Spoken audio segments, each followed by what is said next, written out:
छान करा. हे बघा मी तुम्हाला वस्तूचं नाव सांगणार आहे आणि त्या वस्तूचा उपयोग कशासाठी होतो ते तुम्ही सांगायचे. प्रत्येकाला माहिती वस्तू आणि तिचा उपयोग हे प्रत्येकाला माहिती, बरोबर ना. जसं आपण हे कपडे घातले, हे टी शर्ट घातले, याचा उपयोग कशासाठी सांगा बरं. कशासाठी आहे? घालण्यासाठी. आपण आपल्या अंगावर जो कपडा घातला. आता मला सांगा समोर काय आहे? टीव्ही.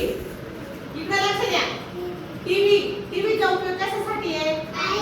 पाहायला. टीव्हीचा उपयोग कशासाठी आहे? पाहायला. ते चार्जर, त्याचा उपयोग कशासाठी आहे?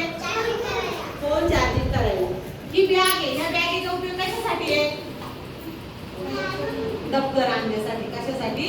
दप्तर आणण्यासाठी. आता घड्याळ आहे, घड्याळाचा उपयोग कशासाठी असतो? किती वाजले बघण्यासाठी. कॅलेंडर, आपल्या प्रत्येकाच्या घरात कॅलेंडर आहे. कॅलेंडरचा उपयोग कशासाठी?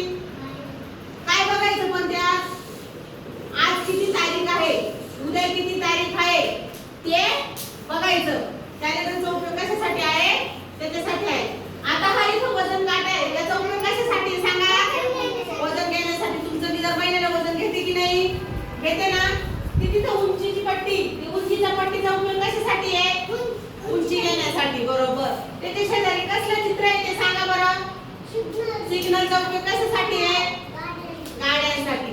हे तुमच्या पाठीमागे ईशानकुंडी, तिचा उपयोग कशासाठी करतात तुम्ही? आपल्या घरामध्ये कुकर आहे. आता इथं अंगणवाडीत कुकर आहे.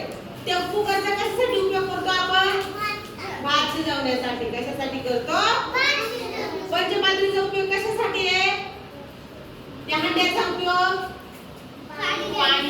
पाणी साठवण्यासाठी, बरोबर. आपल्या घरात ग्लास असता, ग्लासचा उपयोग कशासाठी करतो आपण? पाणी पिण्यासाठी. Very good. ताटाचा उपयोग कशासाठी करतो?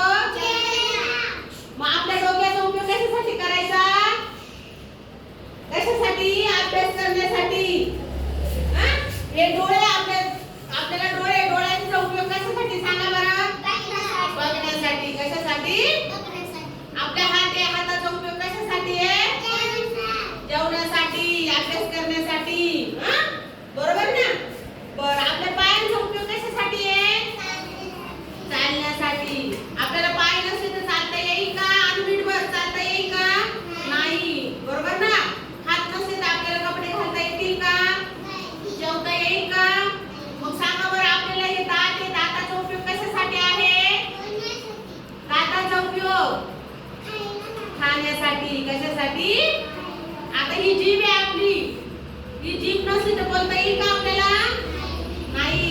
मग जीभ असल्यावर आपल्याला बोलता पण येतं आणि आपल्या जेवणाची चव कळते. काय कळतं? चव कळते. हे डोक्यावर केस आहे, हे केस कशासाठी सांगा बरं. हे विंचरायचे असतात का? असे कसे पण ठेवायचे असतात? वेदिका घरात रेडिओ जर असला तर रेडिओवर काय ऐकायला मिळतं रे? गाणे, बातम्या, बरोबर ना. रेडिओवरती ऐकायला. आता हे आपण मेट लावली, याचा उपयोग काय करतो आपण सांगा बरं. बसण्यासाठी करतो आपण. याच्यावर आपण बसतो. मग ते घाण करायचं आहे का? स्वच्छ ठेवायचं, घाण करायची नाही. आता आपल्याला जर कपडे नसले आणि ते कपडे जर आपल्या अंगावर घातले नाही तर आपण उडे राहू ना. मग कपड्याचा उपयोग कशासाठी? घालण्यासाठी. मग आपले कपडे स्वच्छ असले पाहिजे, केस आपले विंचरलेले असले पाहिजे, नख कापलेले असले पाहिजे. नख जर वाढले आणि जेवण केलं तर पोटामध्ये घाण जाती, जंतू जातात. हात स्वच्छ धुतले पाहिजे, नाक तोंड स्वच्छ असलं पाहिजे. आंघोळ रोज केली पाहिजे, साबण लावला पाहिजे. आपण सूला गेलो, सीला गेलो तर हात धुतले पाहिजे स्वच्छ. जेवणाच्या आधी पण हात धुतले पाहिजे. समजलं का?